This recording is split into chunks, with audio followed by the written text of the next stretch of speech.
tous, aujourd'hui je suis très contente de vous retrouver pour une vidéo produit terminé avec ces 112 000 produits. Donc toutes les youtubeuses font cette introduction lorsqu'elles parlent de produits terminés. Je ne suis pas très originale, mais on va tout de suite continuer avec la vidéo. Alors premier produit terminé, il s'agit d'un doux savon moussant pour les mains de Bath & Body Works et je l'aime énormément. Alors pour être franche, c'est une marque que j'ai découverte ici au Canada, mais surtout il y a quelques mois encore, j'avais déjà acheté quelques produits chez eux, mais je n'étais vraiment pas fan parce que ça reste quand même un petit peu cher. Ce n'est pas non plus des produits de luxe, mais on va dire que c'est un petit peu plus cher que des produits de supermarché. Et très franchement, ce sont des super savons pour les mains parce que personnellement, j'aime énormément le fait qu'ils soient moussants. D'habitude j'ai une petite savonnette, mais le temps que ça mousse je trouve ça juste un petit peu embêtant, alors que ces savons là sont très bien. Le seul petit défaut qui peut être un avantage pour certains, c'est qu'ils sont très parfumés, donc lorsque vous vous lavez les mains avec ça, après vous avez vraiment les mains qui sentent très fort. Là c'est une édition été, donc je ne pense pas que vous retrouverez celui-ci en boutique. C'est la version kiwi et poire, mais très sincèrement, si vous appréciez les odeurs de chez Bath & Body Works, c'est-à-dire les choses assez fruitées, assez sucrées, n'hésitez pas à acheter un savon pour les mains. Puis deuxième produit terminé, il s'agit du soin démêlant révélateur de brillance sans rinçage de René Furterer. Donc c'est la gamme Fioravanti, si ça se dit comme ça. Et je l'ai beaucoup apprécié, donc oui je pense que je le rachèterai. D'ailleurs comme vous pouvez le voir, il en reste encore un tout petit peu. C'est juste que le fond est assez dur à avoir parce que l'espèce de paille, je ne sais pas comment appeler ça, est un petit peu trop court. Donc tout ce que je fais c'est que je le décapuche et ensuite je vais prendre le produit. Mais c'est un très bon démêlant parce qu'il démêle les cheveux sans les alourdir. Alors il les fait briller, ça je ne peux pas vraiment vous dire, mais dans tous les cas j'ai été très satisfaite. Et surtout le petit point positif, c'est qu'il a une odeur un petit peu de plante, ça sent très légèrement le vinaigre. Ce n'est pas une odeur qui est entêtante, mais c'est une odeur un petit peu fraîche que j'aime appliquer sur mes cheveux parce que c'est tout simplement une odeur de propre.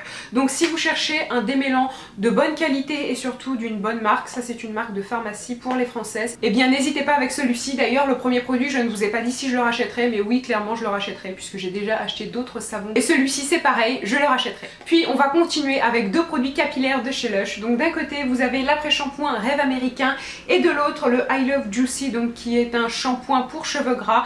Alors je les ai beaucoup aimés. Seul petit point, c'est que en ce moment je porte un gloss, donc là il est déjà en train de partir. C'est en fait ma couleur naturelle avec juste un tout petit peu plus de rouge. Et j'ai remarqué que ces shampoings, donc si certaines ont déjà eu ce problème comme moi, j'ai remarqué qu'en fait les shampoings et les après-shampoings de chez Lush faisaient dégorger la couleur plus vite parce que lorsque j'appliquais ce shampoing, donc I Love Juicy, j'ai remarqué que il y avait beaucoup plus de rouge dans ma baignoire, comme si je saignais de quelque part, alors que pas du tout. Donc je ne sais pas si c'est dans ma tête ou non, mais je sais que ma coiffeuse m'a dit que certains shampoings pouvaient faire dégorger la couleur un petit peu plus vite. Donc celui-ci je l'ai aimé, c'est un bon shampoing pour cheveux gras, il sent le jus de fruits. Et très sincèrement, si vous avez testé plusieurs shampoings pour cheveux gras mais que aucun ne fonctionnait, essayez celui-ci parce que moi j'ai eu des résultats.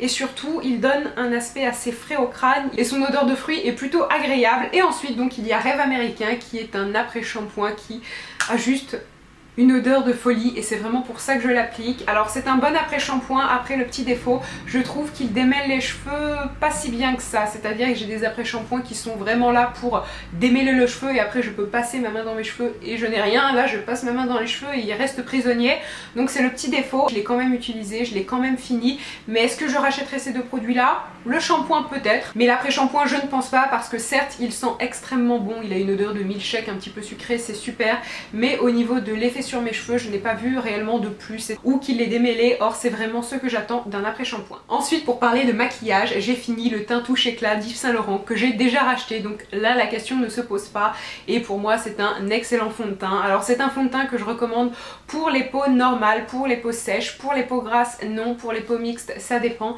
En fait il est extrêmement lumineux, il est fluide, donc moins fluide que le teint encre de peau que je vous ai présenté récemment, je mettrai la vidéo ici, mais il reste extrêmement bien. Il est un petit peu plus perceptible que le fond de teint encre de peau parce que il est un petit peu plus épais, quand bien même ça reste un fond de teint fluide, c'est juste que le teint encre de peau est vraiment extrêmement liquide, lui non. Il vous fait une peau parfaite avec les défauts qui sont complètement floutés. Donc si vous avez envie de tester un fond de teint de luxe et que vous avez une peau normale, sèche et que vous avez envie de quelque chose de très lumineux qui vraiment ravive votre teint, si je peux dire comme ça, essayez celui-ci parce qu'il est top. Ensuite, autre produit terminé, il s'agit de la gelée fondante démaquillante de chez Clarins. Alors c'est un produit que j'ai déjà déjà repris puisque là je vous montre le tube plein. En fait le tube vide on me l'a confisqué à l'aéroport, il me restait très peu de produits, mais tout ce qui compte c'est que la contenance est de plus de 100 ml, donc quand bien même il me restait 2 gouttes de produit, ils me l'ont jeté, donc tant pis. Mais c'est un démaquillant que je recommande vivement et que j'aime beaucoup, ça démaquille tout le temps, donc en fait c'est vraiment une gelée. Vous en prenez une petite noisette, vous l'appliquez sur visage sec. Une fois que vous êtes maquillé bien sûr, ça démaquille tout, donc que ce soit le mascara, l'ombre à paupières, le fond de teint ou le rouge à lèvres. Vous rincez à l'eau et après ça vous avez une peau très douce, très souple, absolument pas de film gras. Donc je trouve que c'est une très bonne alternative pour les filles qui ont envie de tester le démaquillage à l'huile mais qui ne veulent pas d'huile démaquillante. Là c'est plus facilement une espèce de gelée qui se transforme en lait, donc j'aime beaucoup et c'est sûr que je vais l'utiliser encore pendant longtemps. En fait j'alterne avec l'huile de coco que j'aime énormément, mais lorsque je me déplace je n'aime pas forcément la mettre dans ma valise parce que j'ai toujours peur que ça s'ouvre et que mes vêtements soient imprégnés d'huile de coco. Ça m'est déjà arrivé en fait, alors que là il n'y a pas du tout ce problème, c'est un petit capuchon si on peut dire ça comme ça, mais très sincèrement c'est un super démaquillant et pour les filles qui ont la peau grasse et qui n'osent pas ou qui ne veulent pas utiliser d'huile, essayez ça. Vous n'avez pas besoin de coton, vous n'avez pas besoin de 15 000 choses, ça fait tout, donc c'est un gain de temps faramineux et en plus de ça la peau après est très douce et très souple. Ensuite on passe à un gel douche de la marque Yves Rocher, donc c'est le gel douche gommant à la framboise et ce produit est une véritable merveille, donc je l'ai déjà de nouveau dans mon placard. En fait c'est un gel douche qui gomme, je vous dirais que ça sent la confiture et c'est vraiment très agréable. Et en plus de ça personnellement je n'aime pas forcément m'exfolier le corps parce que je trouve que ça prend du temps et que je suis peut-être un petit peu feignante. Ça me permet de me laver et en même temps d'exfolier un peu mon corps, donc j'aime beaucoup. Je l'applique notamment sur mes jambes, on peut l'utiliser tous les jours. Ça sent bon et ce n'est pas une odeur qui va rester sur la peau, peut-être 5 minutes mais pas plus. Donc ce n'est pas du tout un gel douche qui va faire concurrence à votre parfum et qui va faire en sorte qu'une fois que vous parfumez vous avez un mélange d'odeurs qui sent pas très bon. Là pas du tout, donc si vous avez envie d'acheter des gels douche, on pense pas souvent à Yves Rocher, on pense plus facilement à des marques un petit peu plus cool comme Victoria's Secret, mais je peux vous assurer que parfois retourner au basique c'est très bien parce que personnellement les gels douche d'Yves Rocher ils ont toujours de bonnes odeurs. Moi c'est ce que j'aime que ça sente bon et ils ne m'ont jamais déçu, donc vraiment n'hésitez pas. Puis on revient au maquillage avec la base pour le teint d'Hourglass, donc c'est la Veille Minérale et je la recommande oui et non. Je la rachèterai non, tout simplement parce qu'elle est extrêmement chère au Canada. Avec les taxes on la paye je crois dans les 75 $, donc pour moi c'est beaucoup trop cher pour une base, hein, on va se calmer quand même. Et surtout en fait ils la font en deux formats, un format grand, donc c'est le format de 30 ml je suppose, et celui-ci qui doit faire 10 ml et en fait qui ne sert à rien parce que le produit coûte aux alentours des 20-30 $. Mais surtout le problème c'est que étant donné que c'est un tout petit contenant, on gâche la moitié du produit parce que ça se met sur les parois, on ne peut pas tout utiliser. Très franchement je m'en suis servi pendant à peine un mois et je trouve que 30 $ pour une base pour un mois c'est juste fou, c'est à s'arracher les cheveux.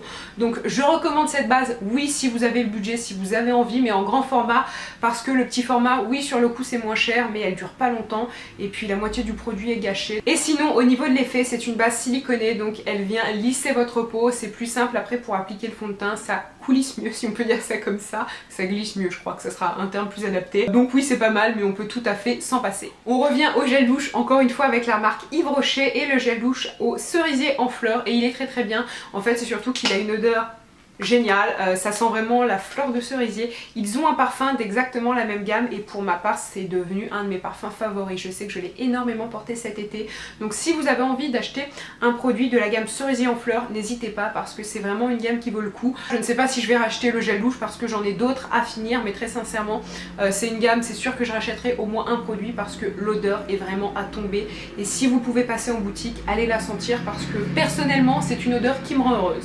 Et on revient encore une fois au maquillage, donc cette vidéo c'est vraiment les produits pris de façon aléatoire, je pense que vous l'avez vu. Et en fait c'est l'eyeliner waterproof de chez Sephora dont je vous ai parlé pendant très longtemps, puisque ça a été mon eyeliner favori pendant plus d'un an et maintenant ce n'est plus du tout le cas. Pourquoi? Parce que j'ai trouvé meilleur, surtout l'eyeliner de Kat Von D qui est extra, donc c'est le tattoo liner. En fait celui-ci, le problème, le produit est complètement cassé, donc déjà au niveau du packaging c'est moyen, mais surtout je ne le trouve plus très intense. En fait au fur et à mesure des utilisations je trouve qu'il devient gris foncé, il n'est plus noir et il y a comme deux phases, donc un petit peu d'eau, enfin faut bien le secouer. Or il n'était pas périmé puisque je l'ai utilisé, c'était peut-être au bout de 3 semaines, donc le produit ne se périme pas en 3 semaines. La seule chose qui est très bien par contre, c'est l'embout, parce que vous avez un embout un petit peu en éponge qui est extrêmement fin, donc pour tracer des traits de liner très discrets, c'est parfait.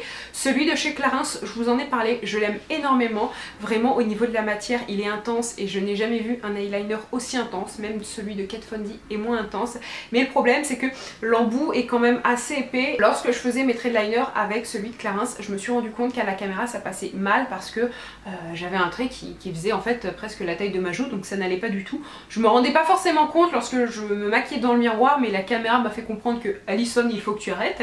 Donc celui de chez Clarins au niveau du produit il est génial, et celui-ci au niveau du produit en fait il est moyen, mais l'embout est terrible. Donc ce que je fais c'est qu'en fait je mélange les deux, celui de chez Clarins et bien je l'applique avec celui-ci, mais sinon celui-ci tout seul je vous le conseille pas forcément, donc non, je ne le rachèterai pas.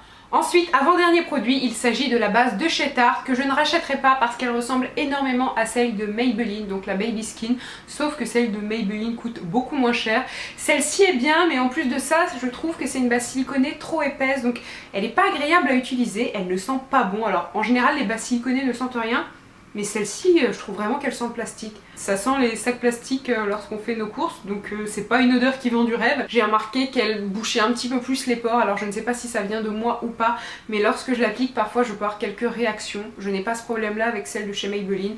Après, c'est une base siliconée, donc elle lisse la peau, mais je trouve que celle de Maybelline fait encore mieux le travail, donc je vais arrêter de vous parler de ce produit-là. Mais en gros, si vous avez envie d'acheter une base siliconée assez simple, je vous conseille plus celle de chez Maybelline que celle de chez Tarte. Et finalement, le dernier produit que j'ai fini, c'est une bougie de la marque Bougie Bijoux, je crois, quelque chose comme ça. Je vous mettrai le nom ici parce que je n'en suis plus du tout sûre. Et j'ai aimé, oui et non, en fait je suis plutôt mitigée. J'ai aimé leurs bougies qui sentent tout ce qui est gâteau, donc les odeurs un petit peu sucrées, vanille, etc. Par contre, leurs bougies qui sentent le fruit, je les ai pas trouvées très efficaces, dans le sens où j'aime que mes bougies parfument toute ma pièce, et là, l'odeur... Lorsqu'on sent la bougie, on sent l'odeur, mais une fois qu'elle brûle, je trouve que l'odeur ne se répand pas dans toute la pièce. Après, vraiment, ce qui est sympa, c'est que vous avez un petit bijou avec chaque bougie. Donc imaginons que vous avez envie d'acheter une bougie, vous appréciez le fait qu'il y ait un petit bijou. C'est des bougies que je vous conseille, je vous ferai des petites photos ou des petits close-up des bijoux que j'ai eu avec ces bougies, mais pour le concept, je trouve ça vraiment sympa, rigolo, et personnellement, en fait, je n'attendais pas que ma bougie soit brûlée. J'aimais bien les gratter avec un couteau pour avoir mon petit cadeau, donc c'est un petit peu l'effet Kinder Surprise que personnellement j'apprécie beaucoup. Et bien écoutez, sur ce, ma vidéo est finie, j'espère très sincèrement qu'elle vous a plu. Je suis toujours un petit peu mitigée lorsque je vous fais des vidéos produits terminés, parce que personnellement c'est des vidéos que je ne regarde pas beaucoup, voire pas du tout, donc je suis toujours un petit peu surprise lorsque je constate que vous, c'est des vidéos que vous appréciez. En tout cas, j'espère que celle-ci vous a plu. Je vous fais à tous de très gros bisous et je vous dis à très bientôt. Bye!